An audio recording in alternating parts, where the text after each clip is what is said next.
Late nang matatapos ang meeting namin mamaya. Sabi niya habang inaayos ang aking seatbelt. Ayos lang, madami din akong gagawin mamaya eh. Madami akong trabaho na natambak. Sige, bukas na lang tayo magkita. Hinalikan niya ako sa labi. I miss you and I love you so much. Tinitigan ko siya ng ilang sandali. Naalala ko kung paano ako umiyak ng araw na umalis ako ng bansa dahil sa mommy niya. Mukhang kailangan niyang maparusahan. Anong address ng bahay mo? Casual kong tanong. Nalaki ang mga mata niya at agad na nagluwanag ang kanyang muka. I'll send the address to your number. Mukhang nataranta pa sa sobrang excitement ang loko. Wait here. Nalapitan niya isang Ferrari na nakapark. May ilan di pa mula dito. Kinuha niya ang susi sa kanyang bahay. Binigay niya ito sa akin. You can come to our house anytime you want. Tumaas ang isang sulok ng aking labi pero muli din akong sumeryoso. Hindi pa muna ngayon dahil madami akong gagawin. Okay. Hinalikan niya ulit ako. I love you. Ang clingy talaga. Pero gustong gusto ko siyang ganito sa akin. Dapat sa akin lang siya. Madilim na nang gumising ako. Nagpadala-dala ako ng pagkain sa may dahil magsisimula na ako sa aking trabaho. Chinek ko ang sales nung wala ako at kinumpute ko ang overtime pay ng mga staffs ko. Nang matapos ay saka ko palang chinek ang aking phone. Una kong hinanap ang mga messages ni Samuel. May isang missed call siya kanina, followed by lots of texts. Nailing na lang ako nang mabasa ko ang pagkadami-daming I miss you at I love you niya. Nakakaloka siya. Islang reply ko sa dami ng chats niya. Alauna na makauwi siya. Pagod at antok na siya kaya hindi na din kami nakapag-usap pa ng matagal. Kung hindi ko pa naalala na may pupuntahan ako bukas ay hindi pa ako matutulog. Inabot na ako ng 3:00 ng madaling araw sa dami ng kailangan kong gawin. Parang gusto ko tuloy agad magbakasyon. 3:00 ng hapon nang matapos ang lakad ko. Nagdodrive na ako pauwi nang mapatingin ako sa susi na ibinigay ni Samuel sa akin kahapon. Iginilig ko muna ang aking sasakyan upang tingnan ang address ng kanyang bahay. Nasa 15 minutes sa layo ng kanyang bahay. Pinag-iisipan ko pa na ilang sandali kung pupunta ba ako doon. Gusto ko makita ang kanyang bahay kaya tutuloy ako. May stocks kaya siya ng pagkain doon? Alam nga naman na mamalengke ako. Hindi naman kami, ba't ko gagawin na yun? 4:00 na makarating ako sa kanyang bahay dahil naligaw pa ako. Sobrang ganda ng kanyang bahay. Moderno at gawa sa salamin. May man-made falls sa kanyang garden at ang binabagsakan na tubig ay may mga isdang lumalangoy. Sobrang na-amaze ako kaya inikot ko muna ang bakuran. May mga tanim din siyang mga bulaklak at mga edible plants. Parang gusto ko tuloy mamitas ng kanyang mga iba't ibang variety ng mga tomatoes at bell pepper. Mahilig pala siya sa halaman. Ngayon ko lang nalaman. Sa lawak ng kanyang lote, napansin ko na wala siyang swimming pool. Ba't kaya hindi siya nagpagawa? Pumasok na ako sa loob ng kanyang bahay. Bumungad sa akin ang spacious at minimalist na living room. Ang kanyang hagdanan papuntang second floor ay yari din sa salamin. Ang kanyang malaking chandelier ay konti na lang sasayad na sa sahig. Ang ganda. Ang dining area ay nasa east side. Maging dito ay mayroon ding chandelier pero hindi na ganoon kahaba. Ang dingding ay yari din sa salamin. Wala akong masabi kundi sobrang ganda ng bahay niya. Lumipat naman ako sa kabilang side ng kanyang bahay. I was expecting na gym o maid's room ang makikita ko pero hindi. Isang swimming pool. Napansin ko ang mga switch na nasa dingding kaya pinakailaman ko ang mga ito. Umangat ang blinds at bumungad ang view mula sa garden sa labas. Napasingap ako. This is the kind of house that I would love to live in. Para akong nasa paraiso. Sa sobrang pagkamangha, nagulat na lang ako nang maramdaman ko ang mga braso na yumakap sa akin mula sa likod. Samuel, kaya pala hindi ako mapakalis trabaho at gustong gusto ko nung umuwi dahil nandito ka. I softly chuckled when he started giving me feathery kisses on my shoulder. Naisipan ko lang na tingnan ang bahay mo. Did you like our house? Grabe. Ngumiti na lang ako at tumango. Sobrang ganda. Good. Dito tayo titira at bubuo ng masayang pamilya kasama ang mga magiging anak natin. Natawa ko dahil nakaplano na siya agad. Baka nakakalimutan mo, hindi pa tayo. At saka nasa trial pa lang tayo. Trial pa din? Oo. Nakanguso kong sagot. By the way, Mom wants to have dinner with me. Do you mind if I invite her here? Huh? Naalala ko ang nangyari bago ako umalis ng bansa. Hindi ko kayang harapin ang kanyang mommy kaya agad akong umiling-iling. Uuwi na pala ako. Pinigilan niya ako nang akmang aalis na ako. Stay. Sasabihin ko na lang na sa susunod na lang. Gusto ko itong makasama ngayon at nalaman kong ginawa niya sa'yo. Kaya nagtatampo din ako sa kanya. Napangiwi ako. Hindi niya dapat iyon sinabi sa'yo. Hayaan mo na. Alam ko naman excited ng mommy mo na lumagay ka sa tahimik at magkapamilya.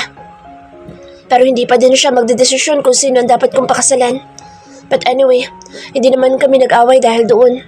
Nagtampo lang ako dahil sa sinabi niya sa'yo. Gusto ko din niya makausap dahil doon. Saka na, nahihiya ako sa mami mo eh. Bakit ka naman mahihiya doon? But I understand. One at a time, baby. Umorder na lang muna siya ng food na pinagsaluhan namin. Salad at steak ang kinain namin habang nanonood kami ng movie. Dito na kami sa living room kumain. Nakaupo kami sa sahig habang nakasandal ang likod sa sofa. How's your vacation? Maayos naman. Nag-enjoy ako at na-relax. That's good. Kung magtatagal ka pa doon, susundan na talaga kita. Malapit na ako mabalin sa sobrang pagkamiss ko sa'yo. Kinilig naman ako sa kaueya niya. E di sana mag-extra ka muna. Tumikim ng iba. Sumimangot siya. Ayoko. Ikaw lang ang gusto kong tikman pero sa tamang panahon. Pumalakhak ako. Pinapayagan naman kita eh. Kung gusto mo, tikim lang naman. Masama niya akong tinignan. Or pwede mo akong tikman ngayon. Kinikilig siyang umiling. I miss you. Na-miss kong kapilihan mo. Wala nagpapangiti sa akin ng ilang mga linggo. Hindi ka man lang ba? Nalikan niya ako. Ikaw lang, Kayla. Di ako lang. Nang matapos kaming kumain, pinagtulungan namin ang pagliligpit ng aming mga kalat kahit na sinasaway niya ako. Sobrang aliwalas at linis ng kanyang bahay. Hindi bagay ang may kalat. Tumitira ka na dito? Ilang beses pala ako natulog dito. Sa kondo ko natutulog minsan, pero madalas sa bahay ni na mommy. Plano kong tirahan nito kapag pumayag ka ng makasal sa akin. Kailan kaya yun? Nginitian ko lang siya. At mukhang mas natuwa pa siya dahil hindi niya narinig ang pagkontra ko. Pagkatapos maglinis, bumalik kami sa living room. Nakaupo siya sa sofa habang ako naman ay nakaupo ng komportable sa kanyang mga hita. Sobrang lalim at wild ng kanyang mga halik na sinasabayan ko naman. You're a very good kisser. Bulong niya. Siyempre, nakapag-practice ng gusto. Biro ko naman. Niyakap niya ako na mahigpit na halos ikapisa ko na. In love sa akin na lalaking ito. Ano bang kailangan kong gawin? Ihatid na kita bago pa magbagong isip ko. Sabi niya pero wala akong balak na umalis mula sa pagkakaupo ko sa kanyang mga hita. Sige ka, kapag hindi pa tayo umalis dito, maabutan ka ni mommy. Papunta na siya dito.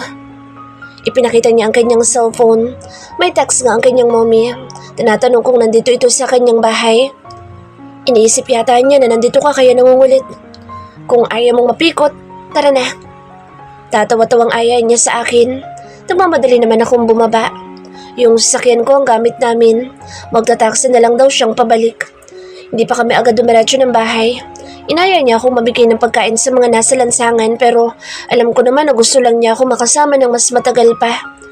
Maghahating gabi na nang makarating kami ng bahay. Hindi pa ako agad pumasok sa loob dahil mukhang may gusto pa siyang sabihin. What are we? Kayla? Ngayon na natanong niya, pakiramdam ko sumakit ang ulo ko. Hindi ko din alam.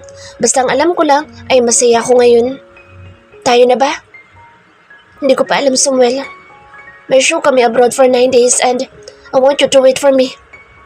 Naging malungkot ang kanyang muka. I know miss na niya ako at dahil sa ilang linggo kong pagkawala, tapos ngayon aalis na naman ulit ako. Kaso gusto kong umalis. Baka next year hindi ko na ito magawa pa. Okay, I'll wait for you.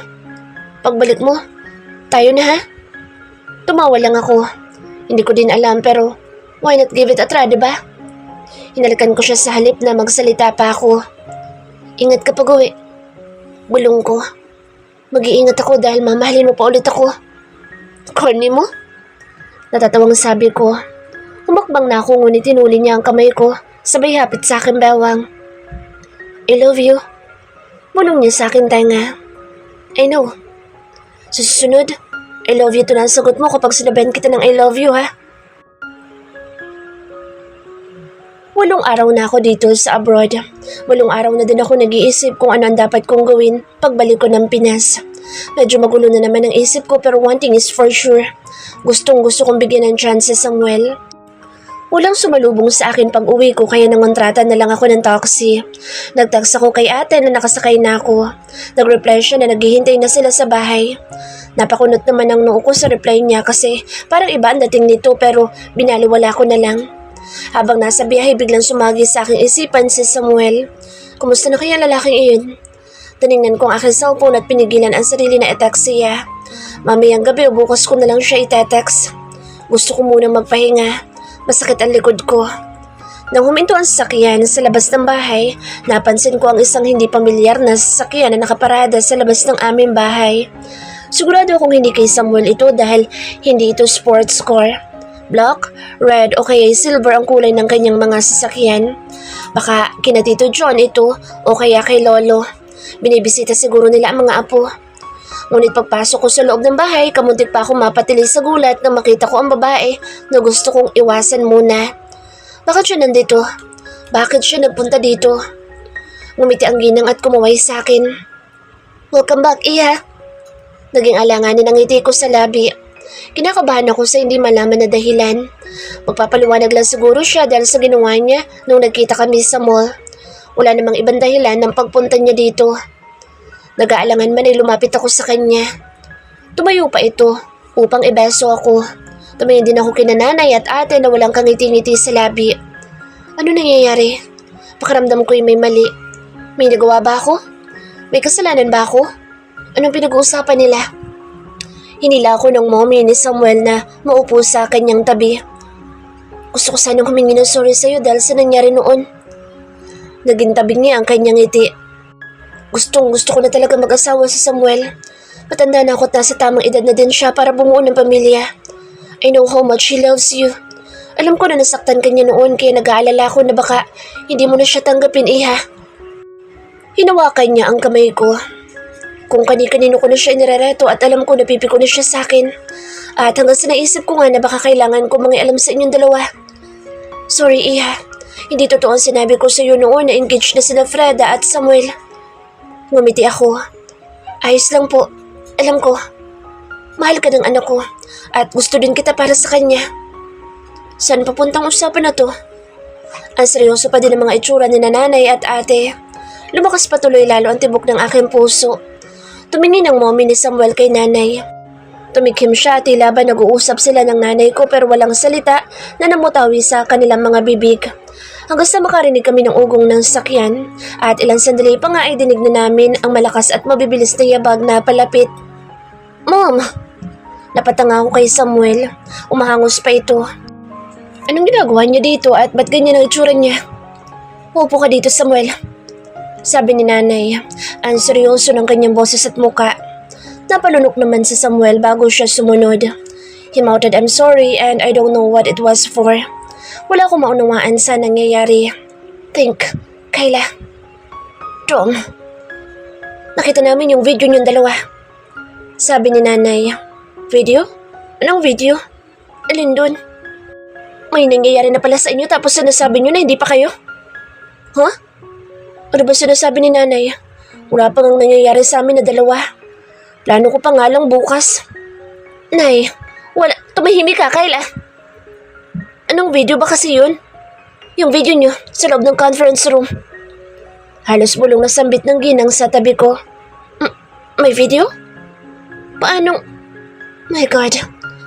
Yung pamangkin kong kumuha. Tapos nakarating sa akin. Umuwi ito. Pero alam ko namang drama lang ang facial expression niya. I'm sorry, Kayla. I thought... Hindi na natuloy ni Samuel ang sinasabi niya kasi tinampal ni ate ang kanyang braso. Sabi mo hindi pa kayo tapos ano to? May nangyayari na pala sa inyo? Tinikom na lang namin ang mga bibig namin. Samuel, lagi ko sinasabi sa iyo na hindi ka na bata. Stop screwing around because... Mommy, it's not. Bumuntong hininga si Samuel at naghilot ng kanyang ulo. Sorry, Kylie. Humalukip-kip lang ako. Nang magdala ng juice ang maid ay agad ko itong nilaklak dahil nauuwaw ko sa stress. Kararating ko lang tapos ito pa talaga ang dadatnan ko.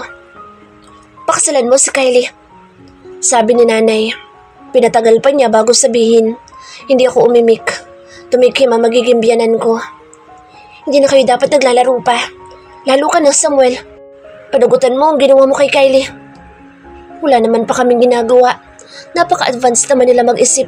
Inunahan pa nila ang plano ko. Nag-aalangan ang mukha ni Samuel. Nag-aalala ang mukha niya habang nakatingin sa akin at napupuno ng takot. Ba't siya natatakot? Takot ba siya sa akin? Sorry, Kylie. Ulit niya. Para saan ba ang sorry niya? Ayaw ba niya akong pakasalan? Yun ba yun? Nakaramdam ako ng kirot sa akin puso dahil sa kaisipang iyon. Hindi pa din ba siya sigurado sa akin? Akala ko ba mahal na mahal niya ako? Ba't ganito ang itsura niya ngayon? Hindi ako nagsalita.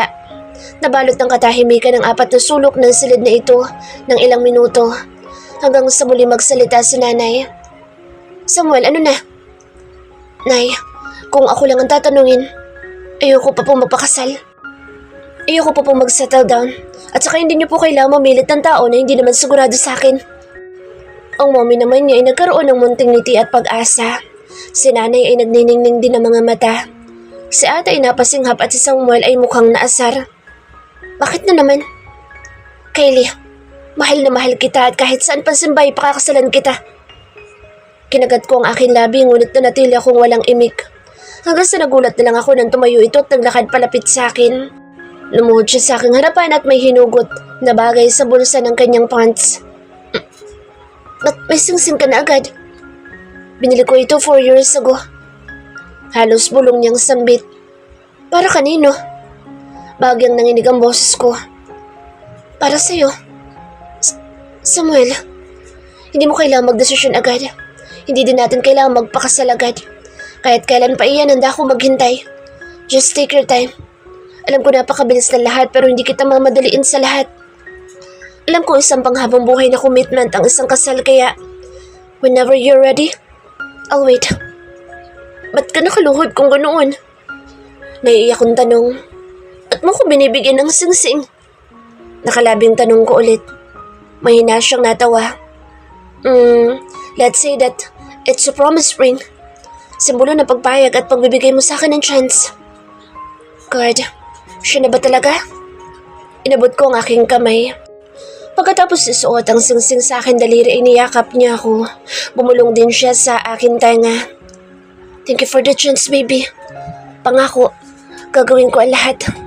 I love you. I love you. Mukhang hindi masaya si nanay at mommy ni Samuel sa nangyari. Kasi ang gusto talaga nila ikasal na kami sa lalong madaling panahon. Masaya ako na hindi na iginiit ni nanay ang kasal. Alam ko na intindihan niya ako and I thank her for that. Wala na din namang nagawa pa ang mommy ni Samuel pero bago siya umalis ay nagbilin siya ulit na sabihan namin siya kapag may petsa na kami para sa aming kasal. Gustong gusto na niya ng apo pero hindi ko pa kayang ibigay iyon. May plano na ako para sa lahat at susundin ko iyon kahit pa may nangyari na hindi plinano. Pero ayos na din iyon. Sabi nga ni Samuel, no pressure. Nandito kami ni Samuel sa kwarto ko. Nakaupo kami sa couch. Nagpapaliwanag siya dahil sa nangyari. Hindi ko talaga alam na gagawin ng mommy iyon. Sorry. Alam ko na kulang pa lahat ng mga ginawa ko para burahin ang galit at agam-agam na nararamdaman mo para sa akin. Kaya alam kong umuo ka lang kanina para matigil na ang mga nanay natin. Iniisip niya na napipilitan lang talaga ako. Okay, ngayon bigla ko naalala ang bagay na hinihingi ko sa kanya pero hindi pa rin niya ibinibigay. Galit ka ba? Galit ka ba dahil pinangungunahan ka namin? Hindi naman. Sumakit lang ang ulo ko. Bukas pa sana kita pupuntahan sa bahay mo para ano? Ano? Humagikik ako. Para, alam mo na. Sasagutin mo na ako? Hindi Pupuntahan lang kita para makipag-make out. Nabura ang ngiti sa kanyang labi kaya napangiti ako. Namiss kita, Samuel. Tumawa siya. I miss you too. Ibang gusto ko marinig pero okay na din yung I miss you mo. Masarap sa pandinig. Baliw. Baliw sa'yo. Corny talaga. May sakit yata ang mother-in-law mo. Nakanguso kong tinignan sa ate. Bisitahin mo kung may oras ka pa mamaya. Nahihiya ako, ate. Meron ka ba nun? Siyempre, meron naman. Puntahan mo lang naman. Matutuwa iyon. Susubukan ko. kung hindi ako pangungunahan mamaya ng kaba. May work ako ngayon. Hindi naman maghapon kaya kung gugustuhin ko pwede kong dalawin ang mommy ni Samuel. Ano ba ang dapat kong dalhin? Wala mala akong kaalam-alam tungkol sa kanya. Mamaya ko na nga lang iisipin. Kasama ko si Sunny ngayon pero hindi ko sinabi sa kanya nangyari sa bahay kahapon. Para kasi siyang wala sa sarili kaya hinayaan ko na lang muna. Wala pa namang engagement party na magaganap at wala pang kasal na mangyayari kaya hindi ko na muna sasabihin. After ng work, nagpunta muna kami sa isang coffee shop. Sunny told me about her plans na maglaylo. Magbo-vlog pa din naman daw siya pero hindi natatanggap ng mga shows. I told her that I am also planning to quit pero hindi pa muna ngayon since nakakontrata pa ako sa higit 10 mga brands. Hindi din kami nagtagal. Inutusan ko na siyang umuwi dahil matamlay siya. Tingin ko sobrang burn out na siya kaya kailangan niya ng pahinga. Ilang taon na din naman kasi since nag-start siyang mag-work, kaya darating at darating talaga yung time na feeling mo napapagod ka na at nagsasawa ka na sa mga ginagawa mo. I decided to visit Samuel's mom, kaso wala akong maisip na dalhin sa kanya. Sa huli, isang tray na lang ng sushi ang dinala ko. Mahilig si Samuel sa sushi kaya sigurado akong gusto din ito ng kanyang mommy. Hello po. Kinakabahan kong bati sa ginang. Nandito siya ngayon sa kanyang garden, nagbabasa na isang magazine. Kylie, iha. Kita ang tuwa sa kanyang muka. Tumayo siya upang iyakapin ako. Masaya ako na dinalaw mo ako. May sakit daw po kayo. Mabigat lang ang pakiramdam ko nung gumising ako pero medyo maayos na ako. Hinalikan niya ako sa pisngi. Inaya niya ako maupo sa kanyang tabi. Sinabi ba sa'yo ni Samuel na may sakit ako? Hindi po. Si ate po ang nagsabi. Nasabi daw po ng pamangkin niyo. Oh, Lucas here. Napatanga ako na makita ko si Freda. Nakasuot siya ng pantulog at yakong hindi siya nag-drive papunta dito na ganyan ang suot. She's staying here? Para ka nakakita ng multo. Nakangising sabi ng babae. Ah, sushi. Alam mo ba na may allergy sa mommy dito? Freda, mahinahong saway ng ginang sa babae. Nakaramdam naman ako ng hiya. Parang gusto ko nalang tuloy umuwi. Pasensya na po. Hindi ko po alam. It's okay, iha. Madami pa naman tayong time para magkakilala ng gusto. Inakbayan niya ako. Tinignan ko ulit si Freda. Dito ko dumiretso kagabi. Kararating ko lang galing ng Singapore. Paliwanag niya kahit hindi ako nagtatanong. Doon ako natutulog sa katabing kwarto ni Samuel. Umisi siya na nauwi sa paghalakhak. Kuyom naman ang kamao ko sa ilalim ng mesa. Kung wala lang ang biyanan ko dito, malamang nakalmot ko na ang nakakainis niyang pagmumukha. Kylie, hindi ko nilingon si Samuel. Nainis ako sa kanya dahil hindi niya sinabi na dito pala natutulog sa Freda sa kanila. I'm sure hindi lang siya ngayon nakitulog dito. Hindi kaya may ginagawa din silang milagro? Hinila niya ang upuan na nasa tabi ko at umupo siya doon. Hinawakan niya ang kamay ko sabay halik sa akin pisngi. Hindi mo sinabi na pupunta ka dito. Baka hinuhuli ka niya. Singit naman ni Freda. Freda, ano na naman ba to? Inis na tanong ni Samuel sa kanya. Ano? Painosente naman tanong ng babae. Pumasok na lang tayo sa loob. Sabi ng mommy niya. Hinawakan niya ang kamay ko kaya tumayo na din ako. Akbay ako ng aking bianan hanggang sa makapasok kami sa loob. Inaya niya ako na magapunan dito pero sinabi ko na next time na lang. Babalik po ako, promise. Promise mo yan, ha? Hihintayin kita. Hinatid naman ako ni Samuel. Kahit nagtatampo, hindi ko naman kayang umalis at umuwi na ganito. You're mad? Are you jealous? Hindi ka ganyang katahimik kung walang dahilan. Nainis lang ako dahil hindi mo sinabi sa akin na doon pala sa bahay niyo tumutuloy sa Freda. Hindi ko alam na nandoon siya. Come on, Samuel. Kitang-kita na nga na dalawa kong mata, ginagawa mo pa akong bulag. Umiling siya. So, this is our first fight. Iginilid niya ang kanyang sakyan. Hindi ko talaga alam na nandoon siya, baby. Pag uwi ko kagabi, dumiretso ako sa kwarto ko at natulog. Maaga din akong gumising para pumasok sa trabaho. Nitong mga nakaraan, doon din siya natutulog, di ba? You're still doing her? What? Natawa siya kaya mas lalo kong nainis. Tipong lalabas ako ng sakyan niya nang ilock niya ang pinto. Please, mag-usap tayo na maayos. I'm not doing her. I promise. But you used to have sex with her. Natahimik siya kaya matalas ko siyang tiningnan. You're letting her stay in your house. Kakausapin ko sa mommy. Huwag na. Baby, please, don't get mad. Samuel, sure ka ba na gusto mo ako? Sure ka ba na mahal mo talaga ako? Of course. Hindi ako babalik ng bansa kung hindi ako sigurado na mahal kita. Why did you leave me then? 2 minuto na lumipas pero hindi pa din niya sinasagot ang tanong ko. Why, Samuel? Nagyuko siya. Why can't you let go of that woman? Pagkatapos mo akong paasahin noon, umalis ka. Ngayon bumalik ka at plano mo ulit akong saktan sa parehong paraan? Hindi kita sasaktan. Hindi na kita sasaktan. Sino si Freda sa buhay mo? She's just a friend. You're a liar. Alam ko na susundan mo ko noon sa US. I'm sorry. Umugod siya ng malalim na paghinga. Oh, sama mo, Samuel. I know. I'm sorry. Kaya nga bumabawi ako ngayon sa'yo.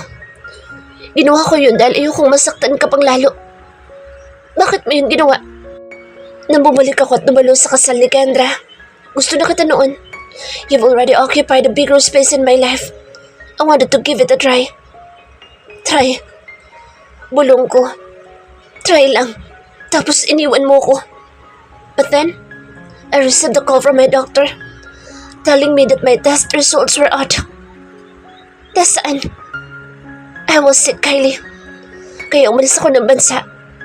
Sobrang sakit din noon sa akin na iwan ka ng ganoon na lang pero ginawa ko lang makabubuti para sa atin. Para sa'yo. Bakit? Bakit hindi mo sinabi? Umiling siya. I don't want to hurt you. Pero sinaktan mo pa din ako. Bakit hindi mo sinabi sa akin ng totoo? Mas pinaniwala mo ako na may iba kang gusto. Nang sundan mo ko sa US, napagtanto ko kung gaano mo ako kamahal pero hindi kita kayang harapin. Kaya humingi ako ng pabor kay Freda. Ba't mas pinili mo ko saktan, Samuel? Kapag sinabi ko sa iyo na may sakit ako, anong gagawin mo? You'd stay by my side, right? Hilam ang mga mata ko sa luha ng tumingin sa kanya. Aalagaan mo ako at hindi ka nababalik ng Pinas. Yes, dahil mahal kita. Alam kong yun ang gagawin mo at hindi ako papayag na gawin mo ang bagay na iyon. Bakit? Bakit? Frustrated kong tanong sa kanya. I was dying. Ayoko magsakripisyo ka para sa akin. Paano ka kapag nawala ako? You're still young. You have a great future ahead of you. Hindi na ako nakapagsalita. Napahagulhol na lang ako. Niyakap naman ako ni Samuel. I love you. Wala akong ibang nasa isip noon kundi ang gumaling ako para makasama na kita. Wala akong ibang hiling noon kundi ang gumaling ako para makabawi ako sa'yo. And I'm glad that I survived. I love you, Kylie.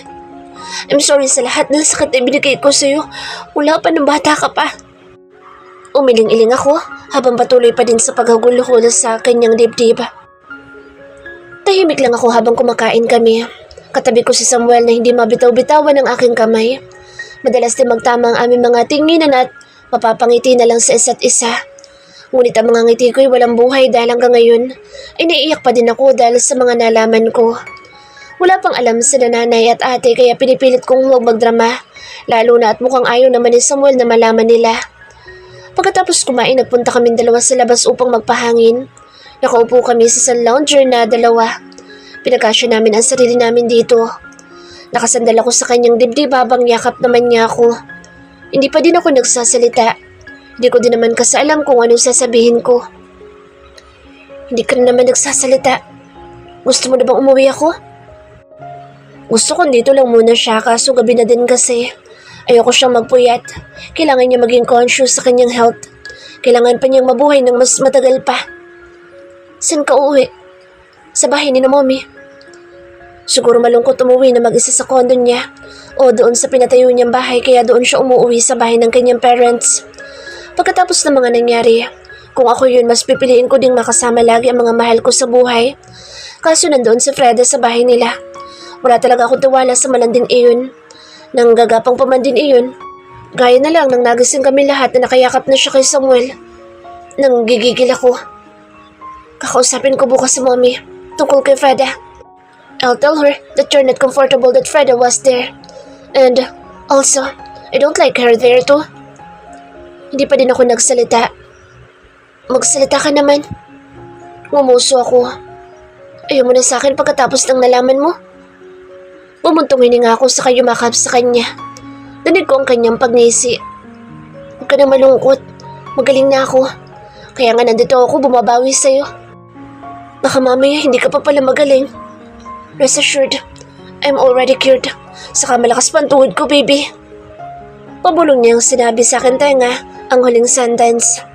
Napangiti na din tuloy ako. Sige, siguraduhin mo lang na kaya ng tuhod mo at magtatagal ka sa kama. Pumalakak siya. Siyempre, araw-araw ko yung pinaghahandaan. Pinagmasdan ko ang kanyang gwapong mukha bago ko siya hinalikan. Umuwi ka na, late na. Bawal ka magpuyat. Okay, but are you sure that you're okay? Tumango ako. Hindi pa naman natin to huling pagkikita, diba? Hindi. Subukan mo lang na hindi na naman magpakita sa akin. Sinasabi ko sa'yo, Samuel. Tumawa siya. Ang tapang talaga ng future asawa ko. I love you, baby. Nang makaalis ang kanyang sakyan ay umakyat na din ako sa aking silid. Hindi pa ako inaantok dahil binabagabag pa din ang isip ko ng mga bagay na nalaman ko. He's a cancer survivor. Lumalaban siya para sa akin. Para sa aming dalawa. Kahit na nasaktan ako, naniniwala ako na ginawa niya iyon dahil mahal niya ako.